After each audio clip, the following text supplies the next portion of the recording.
es lo que ellos quieren ser y pueden lograr hacer por medio de su esfuerzo. Es alguien que piensa que, creyendo que él es alguien excepcional, también otros así lo considerarán. Y constantemente se dedican a venderse a sí mismos, a su autopromoción. Vivimos en un mundo en el cual los egos son inflados e hinchados hasta lo sumo. Pero fijaos que aquellos que conocen al Señor Jesucristo son los que han escuchado sus palabras, que nos dicen: aprended de mí, que soy manso y humilde. Qué pocas veces el Señor Jesús apunta a algo de sí mismo que debamos imitar o aprender. Él es tan singular y excepcional que realmente vemos que nos cuesta mucho en qué podríamos seguirle a Él, imitarle. Pero el Señor Jesús dice que hay algo, por lo menos, claramente que debiéramos imitar y aprender de Él. Y eso, qué extraordinario es, que es su mansedumbre y humildad. No hay mayor contradicción que un cristiano orgulloso. Alguien que es soberbio está reflejando todo lo contrario al Espíritu del Señor Jesucristo. Y aquellos que amamos a ese Dios, incluso que consideramos sobre todas las cosas el valor de esa gracia, qué contradictorio sería que estuviéramos orgullosos por eso. Si conocemos y amamos esa gracia de Dios, debemos ser los más humildes de todos. No pensar que es porque hemos llegado con mayor profundidad al estudio de estas cosas, que conocemos esta doctrina porque somos más listos e inteligentes que otros, más perspicaces. Podemos incluso llegar a pensar en qué autoengaño y falsedad, que podemos ufanarnos de nuestra humildad. La falsa humildad, queridos amigos y hermanos, no es humildad. Quien pretende ser humilde no lo es realmente. Por lo tanto, a la luz de la palabra de Dios no hay nada, absolutamente nada, ni siquiera nuestra humildad, de la que debemos gloriarnos.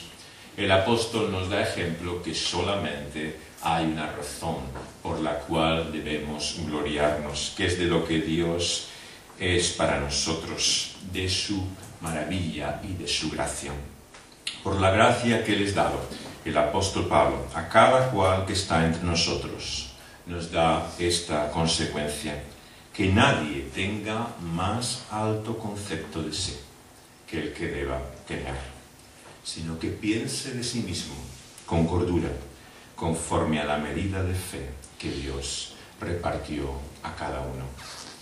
Tenemos que reconocer que somos lo que somos por la gracia de Dios. Y esto ha de dar toda una visión y concepto de uno mismo. ¿Cómo debemos mirarnos a nosotros mismos? ¿Cuál ha de ser nuestra perspectiva, nuestro concepto de nosotros mismos? El apóstol nos lo muestra aquí, en este texto, claramente. Tenemos que considerar que lo que somos es por la gracia de Dios. Y estimar también, por lo tanto, a todos aquellos con los que formamos parte de este cuerpo que es la Iglesia, no como inferiores a nosotros mismos, sino como iguales en esa misma gracia. Es más, dice el apóstol Pablo en otra ocasión, estimándoles como superiores incluso a nosotros mismos.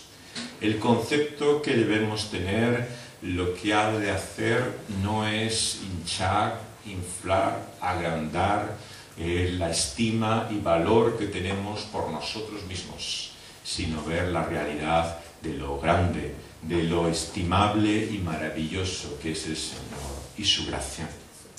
Y nos dice que no debiéramos, por lo tanto, tener un autoconcepto de nosotros mismos. El concepto de autoestima que este mundo alaba y reconoce como la base de lo que eres, que te define y te identifica, te da tu realización y sentido en este mundo, es profundamente autocristiano. La estima que nosotros tenemos no es la que nos damos a nosotros mismos. es la que nos da aquel que nos ha hecho y nos da sentido y trascendencia.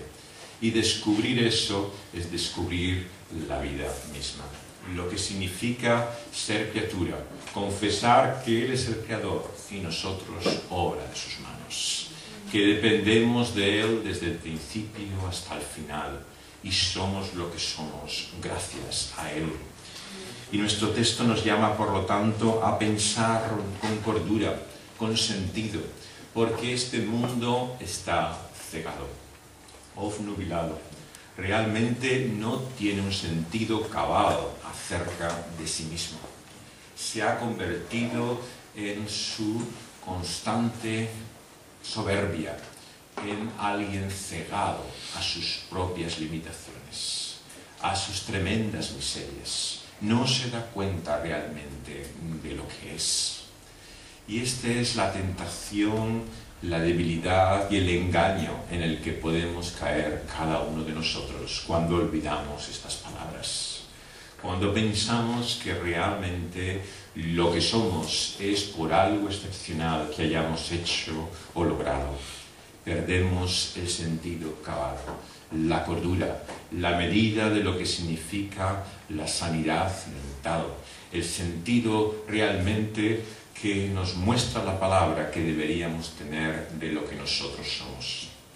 Y por eso me atrevo a decir que muchos de los problemas que tenemos en la Iglesia, tristemente, vienen de aquí, de no tener realmente la medida correcta, de no comprender lo que realmente somos, de hacernos ilusiones. ¿Cuántos sueños de grandeza, cuántas ambiciones traemos a este mundo? Creemos que vamos a ser grandes figuras y constantemente tenemos anhelos profundos en nuestro interior de destacar y de ser reconocidos por los demás. ¿Y cuánto nos cuesta sacrificar estos sueños, anhelos y ambiciones? Toda nuestra vida. Un proceso en el cual debemos morir también a nosotros mismos, unidos al Señor Jesucristo y a su cruz. Porque nosotros debemos menguar para que Él crezca. Y entonces es tan importante de esa forma considerar que no somos lo que podemos lograr cuando cumplimos esos sueños, deseos y ambiciones, sino que somos lo que realmente debiéramos ser cuando dejamos que es Él el que gobierne, dirija, guía y cuida de nuestras vidas. Es Él quien nos da la vida más maravillosa que podamos pensar, imaginar, la que no depende de nosotros, la que no está en nuestras manos, en la cual estamos realmente seguros y confiados. Esto es la vida de fe. ¿Qué significa creer y confiar en el Señor, sino estar satisfecho con lo que somos en Dios por Cristo Jesús? Amén. Si así realmente aprendemos a descansar en Él, descubrimos lo que significa realmente la vida. La hierba no está más verde al otro lado. No debemos seguir pensando que nos estamos perdiendo la fiesta, que lo mejor realmente lo hemos sacrificado para seguir al Señor. Es todo lo contrario. Realmente el Señor nos ha dado la vida misma con su Hijo Jesucristo. Una vida como no podemos aún imaginar. Y por lo tanto sacrificar esos sueños, deseos y ambiciones no es perder, es ganar. El que tiene a Cristo tiene la vida misma. Logra la identidad, la realización, la satisfacción, el sentido mismo de las cosas. Unidos a Cristo Jesús, adquirimos la medida realmente de quienes somos y no fuera de Él. Nuestro texto nos dice que así